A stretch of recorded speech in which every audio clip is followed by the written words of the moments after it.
என்ன என் பொண்டாட்டியை கூட்டிகிட்டு போய் அவங்க அம்மா வீட்டில் விட்ட அப்படியே வந்துட்டு என் பொண்டாட்டியும் உன் பொண்டாட்டி மாதிரியே வந்துட்டு சொல்கிறதெல்லாம் கேட்டு அப்படியே நீயே அட்ஜஸ்ட் பண்ணி வச்சுக்கலான்னு பார்க்குறியா அப்படின்னு சொல்லிட்டு தப்பு தப்பாக பேசுகிறாங்க. இதை கேட்டோன்னே முத்துக்கு ரொம்ப கோவம் வருது. என்ன நினச்சிட்டு இருக்க நீயே?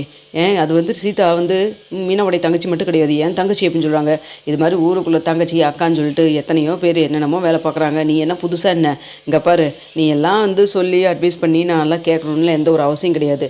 ஆமாம், நீ யார் ஃபஸ்ட்டு? நீ எல்லாம் வந்து எனக்கு அட்வைஸ் பண்ணுற அளவுக்கு உனக்குலாம் என்ன தகுதி இருக்குது? ஆஃப்டர் ஆல் ஒரு டிரைவர் நீயே அப்படின்னு சொல்லிட்டு இருக்கிறாங்க. இதை கேட்டு நான் வந்துட்டு ஆமாம் நான் டிரைவர் தான், ஆனால் வந்து இப்படியே வந்து பொண்டாட்டி வந்து அடித்து கொடுமைப்படுத்திட்டு இருக்கிறேன் நான் அப்படின்னு சொல்லிட்டு இருக்கிறாங்க. ஏன் நீ மீனாவை வந்துட்டு அடித்து ஒன்றுமே வீட்டை விட்டு எல்லாம் துரத்துனதே கிடையாதா? என்னமோ சும்மா வந்து ஒன்றும் இல்லாத மாதிரி சண்டை போட்டெல்லாம் உன் மீனா வந்தது இல்லையா அப்படின்னு சொல்லிட்டு இருக்காங்க.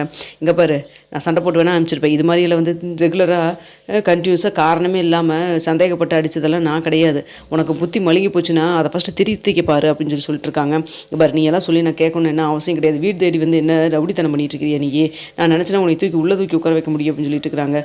அதே தான் நான் சொல்கிறேன். நான் நினச்சினா நான் வந்து இப்போ வந்து கம்ப்ளைண்ட் கொடுத்தேன்னு வச்சுக்கோ, உன் வேலையை போய் பார்க்குறியா அப்படின்னு சொல்லி பேசிட்டு இருக்கிறாங்க. இங்கே பாரு, என் பொண்டாட்டியை அடிப்பா உதைப்பேன், என்ன வேணால் பண்ணுவேன், அதுக்கு எனக்கு ஃபுல் ரைட்ஸ் இருக்குது. தேவையெல்லாம் பேசிட்டு இருக்காது. ஃபஸ்ட்டு வீட்டை விட்டு வெளில போ அப்படின்னு சொல்கிறாங்க.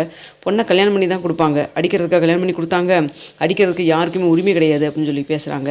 இதெல்லாம் பார்த்துட்டு இங்கே பாரு, உன்னால் என்ன பண்ண முடியுமோ பண்ணிக்கோ அப்படின்னு சொல்லிட்டு இருக்கிறாங்க. கோவம் வந்து ரெண்டு சாத்துன்னு சாத்திடுறாங்க. அதுக்கப்புறம் உன்னை என்ன பண்ணுறப்பாருன்னு சொல்லிட்டு முத்து ரொம்ப கோவமாக ஸ்டேஷனுக்கு போகிறாங்க. ஸ்டேஷனுக்கு அங்கே போயிட்டு இன்ஸ்பெக்டர்கிட்ட வந்து ஒரு வீடியோவை கொடுக்கவும் செய்கிறாங்க. கொடுத்துட்டு இங்கே பாருங்கள் அருண் என்னென்ன வேலை பண்ணிட்டு இருக்காருன்னு சொல்லிட்டு காமிக்கிறாங்க. அதில் அருண் வந்துட்டு ஆமாம் நான் பொண்டாட்டி அடிப்போ உதைப்போ என்ன வேணால் பண்ணுவாது, இங்கே யாரும் கேள்வி கேட்க முடியாதுன்னெல்லாம் போட்டுக்கிறது அதெல்லாம் வந்து ரெக்கார்ட் ஆனதெல்லாம் பார்க்குறாங்க. பார்த்தோன்னே அருணுக்கு கால் பண்ணுறாங்க. என்னங்க சார் இன்ஸ்பெக்டர் இப்போ கால் பண்ணியிருக்கீங்க? எனக்கு டியூட்டி முடிஞ்சிச்சுங்க சார், இப்போ ரெஸ்ட்டில் இருக்கேன், அதெல்லாம் எனக்கு தெரியுது, நீ கொஞ்சம் ஸ்டேஷன் வரைக்கும் வா அப்படின்னு சொல்லிட்டு ஃபோன் பண்ணிட்டு வச்சிடுறாங்க. எதுக்கு இவர் இந்த டைம் கூப்பிட்ருக்காருன்னு சொல்லிட்டு யூனிஃபார்ம் இல்லாமல் தான் வந்துட்டு இதில் தான் போகிறாங்க, யூனிஃபார்மில் தான் போகிறாங்க. அங்கே போனேன், என்னையா டியூட்டியில் இருந்தால் ஒரு மாதிரி சட்டையை வந்து டியூட்டியில் இல்லாதப்போ யூனிஃபார்ம் கழட்டி வைக்கிற மாதிரி மனசாட்சியும் சேர்த்து கழட்டி வச்சிருவியா? என்ன நினச்சிட்டு இருக்கிற நீயே? பொண்டாட்டியை கல்யாணம் பண்ணி கூட்டிகிட்டு போயிட்டு இது மாதிரி குடும்பப்படுத்துவியா நீ? பொண்டாட்டி எப்படி வச்சு வாழ்றன்னு கூட உனக்கு தெரியாதா? உனக்குலாம் எதுக்கிட்ட கல்யாணம் அப்படின்னு சொல்லி எல்லாம் பேசுகிறாங்க. எல்லோரும் ஸ்டேஷனில் வேடிக்கை பார்க்குறாங்க. அவமானப்படுறதான்னு நினைக்கிறாரு. அப்போ வந்துட்டு சொல்கிறாங்க, என்ன இந்த டிரைவர் வந்து சொன்னானா அப்படின்னு சொல்லி கேட்குறாங்க. அவர் டிரைவர் சொன்னானோ எது சொன்னானோ, எதுக்கு நீ இப்படி நடந்துட்டுருக்கிற நீயே?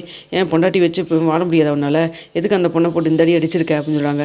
அப்படியெல்லாம் ஒன்றும் இல்லைங்க சார், இவன் வந்து ஏதோ ட்ராமா பண்ணிகிட்ருக்கான், என் ஒய்ஃப்கிட்ட வேணால் ஃபோன் நீ கேட்டு பாருங்கள், அவன் அடிக்கலின்னு தான் சொல்லுவா அப்படின்னு சொல்லிட்டு இருக்கிறாங்க. என்ன அடித்தா வந்துட்டு ஏதாவது பண்ணிடுவேன்னு சொல்லி வச்சிருக்கிறியா, மிரட்டி வச்சுக்கிறியா நீயே தானே வாக்குமூலம் கொடுத்துருக்கீங்க, நான் அடிப்பேன் என்ன வேணால் பண்ணுவேன், யாரையும் நீ கேள்வி கேட்க முடியாதுன்னு சொல்லிட்டு அப்புறம் வந்துட்டு அப்படி இல்லை நான் அடிக்கல பிடிக்கலன்னு சொல்லி பேசிகிட்டு இருக்கிறேன் அப்படின்னு சொல்கிறாங்க. ஏங்க அவர் ஏதோ வாய் வார்த்தையே பேசிகிட்டு இருக்கிறப்போ ஏதோ ஃப்ளோவில் சொல்லிட்டேன், மற்றபடி நான் சீதாமலையில் ஒரு நாள் கூட கை வச்சதே இல்லை அப்படின்னு சொல்லிட்டு இருக்கிறாங்க. அது அந்த பொண்ணு வந்து சொல்லட்டும் அப்படின்னு சொல்லிட்டு ஃபோன் பண்ணுறாங்க சீதாவும் வந்து ஸ்டேஷனுக்கு வராங்க. வந்தோடனே என்னம்மா இவர் அடித்து உன்னை குடும்பப்படுத்தினாரா அப்படின்னு சொல்லி கேட்குறாங்க. எதுவுமே பேசாமல் நிற்கிறாங்க. அப்போ மீனா வந்துட்டு இங்கே பாரு மீனா, சீதா எதுக்கும் பயப்படாத சரியா, நம்மக்கிட்ட நியாயம் இருக்குது, நம்ம எந்த ஒரு தப்பும் பண்ணல, அவர் திரும்ப எடுத்து போய் உன்னை அடித்தாருன்னா அதுக்காக நீ பயந்துட்டு போகணும்ல எந்த ஒரு அவசியம் கிடையாது சரியா. கல்யாணம் ஆயிடுச்சுன்னா யாருக்கு ஆம்பளை என்ன பண்ணாலும் வந்து பொறுத்து போகணுங்கிறது விதியும் கிடையாது, உனக்கு தெரிஞ்சதை நீ சொல்லு அப்படின்னு சொல்லிட்டு இருக்கிறாங்க.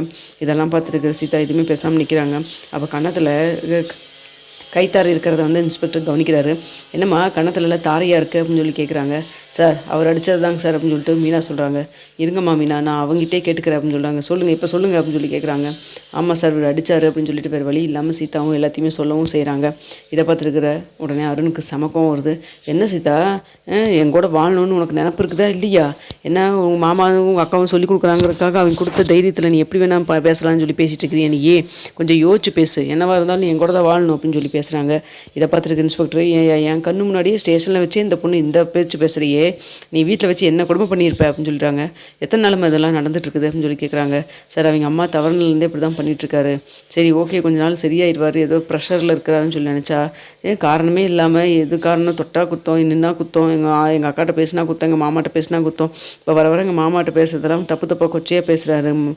அப்படியெல்லாம் கிடையவே எங்கள் மாமான்னு ஸ்தானத்தில் நான் பார்க்கவே இல்லை. எங்கள் அப்பா எங்கள் குடும்பத்தை எப்படி பார்த்துக்குவாரோ அப்படி பார்த்துட்ருக்காரு, அவரை பற்றி இப்படி அவர் தப்பாக சொல்லிட்டு இருக்கிறாரு அப்படின்னு சொல்லி சொல்கிறாங்க. இங்கே பாரு அருண், இதை கேஸாக என்னால் ஃபைல் பண்ண முடியும், இருந்தாலும் நம்ம டிபார்ட்மெண்ட் ஆள் அப்படிங்கிற ஒரே காரணத்துக்காக உன்னை ஒரு தடவை எக்ஸ்கியூஸ் கொடுத்து மன்னிப்பிச்சு விட்றேன். இனிமேல் ஏதாவது இது மாதிரி கம்ப்ளைண்ட் வந்தது, பொண்டாட்டி தொட்டேன்னு சொல்லிட்டு வந்தது, அதுக்கப்புறம் உன் வேலைக்கோ உள்ள உனக்கோ வந்துட்டு உத்தரவாதம் இல்லை, பார்த்துக்கோ அப்படின்னு சொல்கிறாங்க. என்ன சார் இந்த டிரைவர் சொல்கிறான்னு சொல்லிட்டு என் மேலே நம்பிக்கை இல்லாமல் மிரட்டுறீங்களா அப்படின்னு சொல்கிறாங்க. நீ யார், எப்பேற்பட்டவன், மனசுக்குள்ளே எப்படி வச்சு நீ வந்து நயவஞ்சத்தனம் பண்ணுவேன்னு எல்லாமே தெரியும். ஏற்கனவே 4-5 தடவை நீ வந்து சஸ்பெண்ட் பண்ணியிருக்காங்க. தேவையில்லாமல் பேரை கெடுத்துட்டு வேலையும் போய் அதுக்கப்புறம் லைஃபே ஒன்றுக்கு இல்லாமல் பண்ணிக்காத, பார்த்துக்கோ அப்படின்னு சொல்லிட்டு இருக்கிறாங்க. உனக்கு உங்கள் அப்பாவும் இல்லை அம்மாவும் இல்லை, இந்த சீதா மட்டும்தான் உனக்கு இப்போ லைஃப்பில் கடைசி வரைக்கும் கூட வருவாங்க. ஒய்ஃபை நல்லபடியாக பார்த்துக்கிறத விட்டுட்டு யார் மேலே இருக்கிற கோவத்தை எதுக்கு கொண்டு போய் ஒய்ஃப் மேலே காமிக்கிறேன் அப்படின்னு சொல்லிட்டு பர்சனலாக கூப்பிட்டு திட்டி எல்லாம் அட்வைஸ் பண்ணி அமுச்சுட்றாங்க. அடுத்த வந்துட்டு சீதாட்ட மன்னிப்பு கேளுன்னு சொல்கிறாங்க. சார் அதெல்லாம் என்னால் பண்ண முடியாது அப்படின்னு சொல்லிட்டு இருக்கிறாங்க.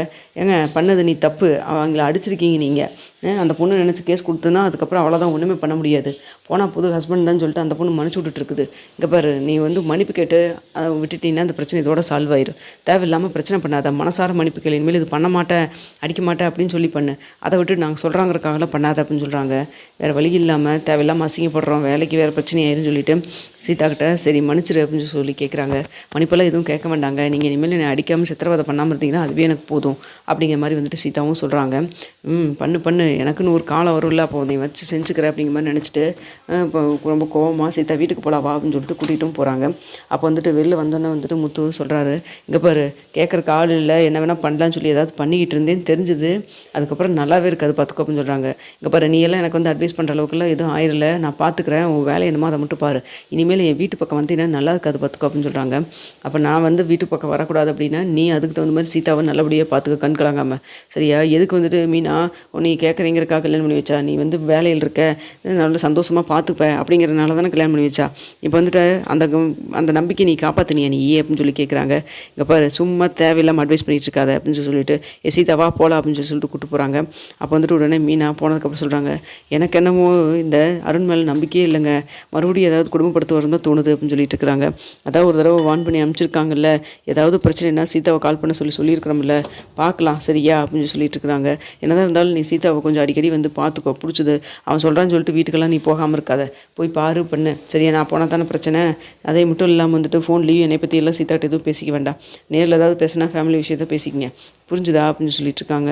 எதுக்காங்கண்ணா அவருக்காகலாம் நான் பயப்படணும் அப்படின்னு பயப்படுறக்காக சொல்ல, சீதாவுடைய லைஃப் நல்லா இருக்கணும்ல, சீதா ஒரு வேளை வந்து வீட்லேயே வந்து இருந்தானா அத்தை அதை பார்த்து ரொம்ப வருத்தப்படுவாங்க, அவங்களும் பாவம் வயசானவங்கல்ல, அதனால தான் சொல்கிறேன், வேறு ஒன்றும் இல்லை. அது மட்டும் இல்லாமல் இப்போ தான் வந்துட்டு நம்ம இவனுக்கும் வந்து சத்யாவுக்கும் கல்யாணம் ஆகிருக்குது, அவங்களும் வந்துட்டு தேவையில்லாமல் இதெல்லாம் பார்த்து ஸ்ட்ரெஸ் ஆவாங்க, எல்லாத்தையும் தான் யோசிக்க வேண்டியதாக இருக்குதுல்ல மீனா அப்படின்னு சொல்கிறாங்க. என் குடும்பத்துக்காக இவ்வளோ தூரம் நீங்கள் யோசிக்க நினச்சா எனக்கு ரொம்ப சந்தோஷமாக இருக்குதுங்க, பார்க்கலாம் அருண் என்ன பண்ணுறாருன்னு, நான் பார்த்துக்குறேங்க, நீங்கள் கவலைப்படாதீங்க அப்படின்னு சொல்லிட்டு கிளம்பிடுறாங்க. இங்கே மனோஜுங்க வந்து மாமியார்கிட்ட சொல்கிறாங்க, கனகாவிங்க அம்மாட்ட, இங்கே பாரு உங்கள் பேச்சை கேட்டு நான் டைவர்ஸ் வாங்காமையே கல்யாணம் பண்ணது இப்போ பெரிய தப்பாக போச்சு, இப்போ அவள் டைவர்ஸ் தரமாட்டேன்னு சொல்கிறா அப்படின்னு சொல்கிறாங்க. ஏன்னா அப்போலாம் கொடுத்த பணத்தை கொண்டு போய் கொடுத்தீங்களா இல்லை மேற்கொண்டு தான் பணம் கேட்குறீங்களா அப்படின்னு சொல்லி கேட்குறாங்க.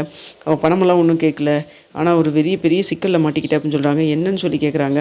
இல்லை அவள் மாசமாக இருக்கா, இப்போ வந்துட்டு அதனால் வந்து நான்லாம் குழந்தைக்கு அப்பா இல்லாமல் என்னால் வளர்த்த முடியாது, ஏற்கனவே ஒரு குழந்தை இருக்குல்ல, அந்த குழந்தைக்கு அப்பா இல்லாமல் அந்த மாதிரி இந்த குழந்தைய நான் விட மாட்டேன், நான் எக்காரத்தை கூட டைவர்ஸ் கொடுக்க மாட்டேன்னு நிற்கிறா, என்ன பண்ணுறேன்னு எனக்கு ஒன்றுமே புரியலைங்க ஆண்டி அப்படின்னு சொல்லி பேசுகிறாங்க.